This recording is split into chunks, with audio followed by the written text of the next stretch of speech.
Hello, how you doing? This is Mr. Soapbox. All right, so today we're going to be in Luke 8. And in Luke 8, Jesus is talking to his disciples, and he's telling them, he's just like, yo, there's a farmer, and he was throwing seeds out there. And the seed fell on a wayward side. Some seeds fell in the rock, some seeds fell in the thorn, and some seeds fell on good ground. But today we're going to talk about the seeds that fell in the thorn. Because it says the seed that fell in the thorn will arise with the seed and it will choke the seed. What is choking your salvation? See, when you see in the background, you see that I have Bruce Banner. And Bruce Banner is losing control. His anger is taking over him. See, God is talking to Cain. He says, if you do good, you'll be accepted. If you don't, sin is at the door, desiring to rule you.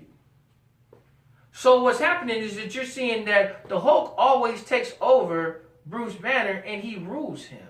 And so he destroys everything in his path. So Bruce can't even get close to the woman of his dreams because he's scared that if he turns into the Hulk, he's going to hurt her.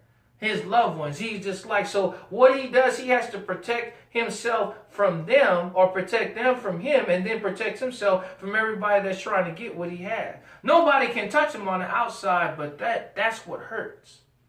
So understanding what's going on. Now, when we get into Exodus 1, we're going to show you the progression of how you get to the point where you're like a Hulk and the monster comes out. When the king does not know Joseph. That's what Exodus 1 says. Joseph and all the generations of Joseph have died. So therefore, the Israelites have lived with the Egyptians for 400 years. So this king starts getting scared of the Israelites. The Israelites ain't worried about their life. We'll figure, well, you're going to die, and we're just going to wait you out. So it's evident when they're leaving and the Egyptians are chasing at the Israelites, and they're talking to Moses, and they're like, Moses, why did you bring us out here? Was there not enough graves in Egypt to just bury all of us? He was just like, didn't we tell you we didn't want to stop serving the Egyptians? They were comfortable. They knew. See, they were thinking about what it was before that Pharaoh hit. They was like, man, we had it good. This Pharaoh is just tripping. So when they have an opportunity to get back to doing things business as usual, they get to the calf. Guess what they do? They do it up. So of course, when God hears that they're serving another God, he's like, yo, what is going on? So he's telling Moses, like, yo, fam, hey, be easy. I'm about to go down there and kill everybody. Moses has to remind God, well, you made a covenant with Abraham, Isaac, and Jacob. Moses like, yo, God, I got it. So he goes down there and see what's going on. They done made an altar.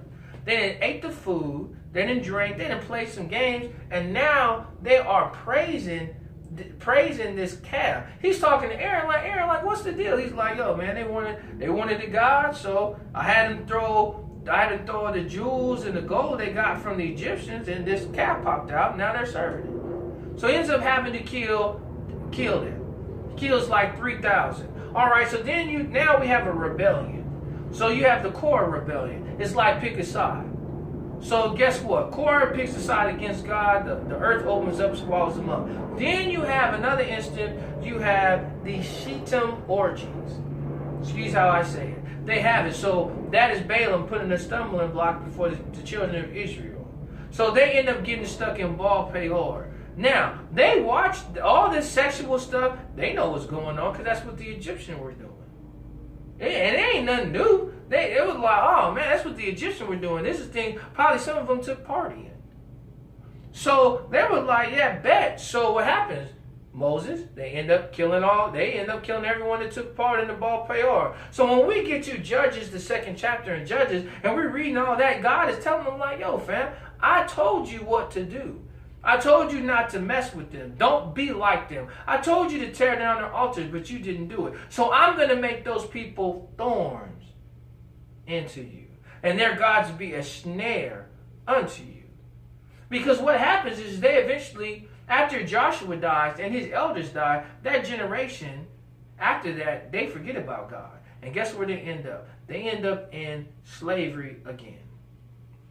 Now, the Bible lets you know that no one is going to make it in heaven, no whoremonger, none of that. Nobody that's doing the works of the flesh is going to make it into heaven. So when we look at the Exodus, the generation that spent a lot of time in Egypt, they didn't make it in. Their children, they didn't make it in because they died in the wilderness. But the grandchildren, they walked into the promised land. The good Lord had to sift out rebellion, had to sift out foolishness, and so for them to walk to the promised land. And that's exactly what Paul says. So now, how does that pertain to us today? The issue that we run into is just that we bring the thorns. So therefore, one is with music. See, science has let us know that a baby can hear his father and his mother's voice in the room. So therefore, if your wife is pregnant, therefore you're supposed to talk to her. You talk to the baby. When the baby's born, it recognizes its mother and father because it recognizes the voices. So what happens when families are split up? The mother, whatever she's listening to, the baby's listening to. So guess what? Starts taking its cues from that. So if you listen to hip-hop is from people that have no father. That's exactly what KRS-One says. What causes the movement of hip-hop? First, Africa Bambaataa caused it. But go further back, Malcolm X caused it. Go further forward, Kool Herc caused it. No, he didn't. Cindy caused it. Oh. Go even further. My mother caused it. And every single mother that raised a single boy to a man. This is also hip-hop. As most hip-hoppers, the early hip-hoppers from 81 to 91, the golden age of hip-hop, 90% of us raised by women. 90% raised by single women. Dad was not around. Hip-hop is feminine in a lot of ways. So guess what? And that is a religion. That religion you're putting into your child. Look it up. Okay, so then what happens is your child's growing up. Now he's seeing it. He's seeing what he's hearing in the music. He's seeing it acted out on TV. And people don't put it together. Disney puts a whole bunch of subliminal sexual things. Why? Because James tells you the knowledge of this world is sensual. It is sensual, very feely, sexual. They call it devilish because it gets you focused on pleasure and not on God. Anything that takes your mind off God is an issue. So what happens is they put all this in there. Now your school. So now your school is teaching your children about homosexuality, anal sex, oral sex, sodomy. They're teaching their children all these things when sex education is about how your body works. So even if you're a girl and you think you're a boy, you still need to know how the girl's body works because you don't have the boy body parts. So when we know what's going on, we're getting indoctrinated. You're thinking that you're making a decision and they're putting this all in your face so they can form your thought process. This is why you have to turn a lot of this stuff off. So what happens is when you go on dates, you end up in some type of ball play or situation. Because when you do Netflix and chill, you got the music playing. Then you put the Netflix and chill on, and you know what time it is. You know, usually, I mean, girls know nowadays, hey, oh, you want to come over and watch Netflix? They already know what's going on. So, therefore, you are agreeing to it. You're putting yourself in the midst of the thorns, and it's choking your salvation. That's what it's doing. And therefore, it's guarding you from the hurt. So, like, if you have a lot of relationships, you think, well, I'm guarding myself from being hurt by anybody. Not really. Because when you run into the right one, they're gonna pull the hurt card on you. You're going to be stuck like Chuck. Or if you're using the alcohol to calm you down, guess what? Eventually, as it breaks your body down, guess what? You're going to still end up depressed. As you are taking the antidepressant pills for depression, you end up taking more antidepressant pills, and the side effects are going to kill you. As you are smoking weed to take your mind off of whatever issue, guess what? It's breaking down your reproductive system. I put that in the last video. So understanding that these things are the thorns that choke your salvation. That eventually, if you don't say anything, don't do anything about, eventually you are going to die in that sin. That's what happens because it's separating you from Christ.